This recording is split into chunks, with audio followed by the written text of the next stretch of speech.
돼요? 예, 대한민국 검사의 대표 상징이 윤석열 검사가 됐다는 현실이 매우 안타까운 것 같습니다. 박상현 검사는 교도관들에게 자신의 지시를 따르지 않을 경우 공무집행 방해, 직무태망으로 기소하겠다고 협박하신 적 있습니까?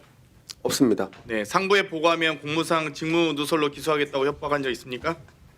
전혀 없습니다. 네.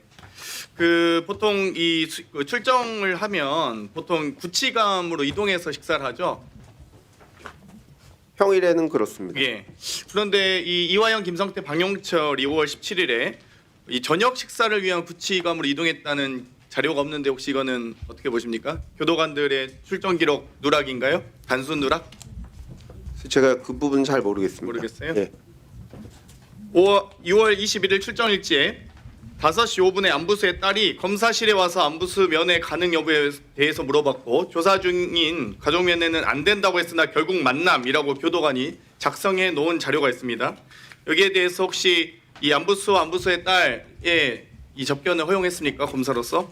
예, 그때 당시 안부수 씨가 조사 중에 그 자신의 휴대폰을 딸 집에다 있냐만 말씀. 뒀다고 해서 딸한테 그것을 가지고 오라고 해서 그래서 그것을 만남 증거로 허용했죠. 받았습니다. 네, 알겠습니다. 들어가. 예, 근데 전혀 문제 없는 내용입니다. 예, 그리고 나서 안부수 씨의 진술이 번복되는 과정이 있죠. 들어가셔도. 예, 전혀 아닙니다. 네, 들어가세요. 네. 어차피 나중에 수사하면 밝혀지겠죠. 감찰부장님 앞으로 나와주세요. 김성동 감찰부장님. 대선 2주 전에 박성재 전 법무부 장관이 5월 19일 날 감찰부장을 임명했습니다. 네. 예, 거기에 대해서 그 권한 인사권 행사가 적법하다고 생각하십니까? 정당하다고 생각하세요? 저는 공개 모집에 응모를 했고 인사위원회 면접을 거쳐서 그러니까 탄핵돼서 대통령의 권한이 거리가 되어 있는데 이미 사실상 그러니까 직무가 정지되어 있는 그러니까 이미 탄핵이 인용되어서 사실상 대통령의 권위와 권한을 상실한 상태 아니었습니까? 그런데 그 상실된 대통령에 의해서 임명된 법무부 장관이 대선을 2주 앞두고 임명권을 행사하는 게 적절하다고 보세요? 인사권자의 판단은 제가 관여할 부분은 아닌 것 같습니다. 네. 그러면 이 비상계엄에 대해서는 위법 위헌적이었다고 생각하세요? 12.3 비상계엄? 검찰에서 이미 위법성을 인정한 터 위에서 기소한 것으로 알고 있습니다. 8월 19일 날 정성호 법무부 장관이 감찰 지시라고 이 수사 3과 감찰 3과에서 김윤용 당시 과장이 21일에 김정민 남경민 수사관 입건하죠. 그렇죠? 네, 그렇습니다. 근데 이 남경민 수사관이 감찰 3과에서 저를 불러주시기만을 기다리고 있었는데 단 한 번도 저를 불러서 대면 조사 않으신 채 하루 만에 피의자로 입건되었습니다. 국민들께서 보시기에도 매우 불공정할 것이라고 생각합니다. 라고 하는데 거기에 대한 입장 있으세요? 구체적인 지금 사안에 대해서 말씀드리기 곤란합니다. 한 차례 소환 조사 없이 입건한 것에 대해서 적당한 절차였냐고 물어보는 겁니다. 적당한 절차라고 보세요? 여러 국민적 의혹이 있었기 때문에 부실 감찰 의혹이 있겠죠? 당연히. 저희는 철저히 하기 위해서 필요한 조치를 취했습니다. 21일 날 입건하고 나서 27일에 김윤용 감찰부 수사 3과장이 감찰 3과장이 바로 일주일 만에 중앙지검으로 발령이 나요. 여기에 대해서 어떻게 보세요? 감찰 과정이 부실했습니까? 아니면 이분의 감찰 과정과 의지가 부족하다고 봤습니까? 아니면 단순 그냥 인사이동이었습니까? 인사이동 시기에 발령을 받은 것입니다. 그럼 제대로 조사라도 하고 제대로 감찰을 하고 나서 입건해도 되지 왜 이렇게 감찰을 서둘러나요? 혹시 감찰 입건 바로 하라고 지시하신 바 있습니까? 감찰부장이? 저희는 감찰 과정에서 필요한 조치들을 취했습니다. 그러니까 지휘하실 거 아니에요? 그러니까 뭐 언제 그러니까 소환을 해라 혹은 출석 조사해라 대면 조사해라 이 정도의 얘기는 할 거 아니에요? 그러니까 각 단계별로 무조건 사람을 부른다고 이렇게 되는 것이 감찰이 아니라 필요한 부실했다라는 의혹이 단계가 있습니다. 있습니다. 그래서 혹시 사퇴하실 의사는 있으세요?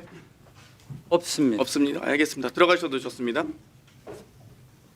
김영석 마조부장님 앞으로 나와주세요. 국민대 도이치모터스 주식 취득 사건 아시죠? 네.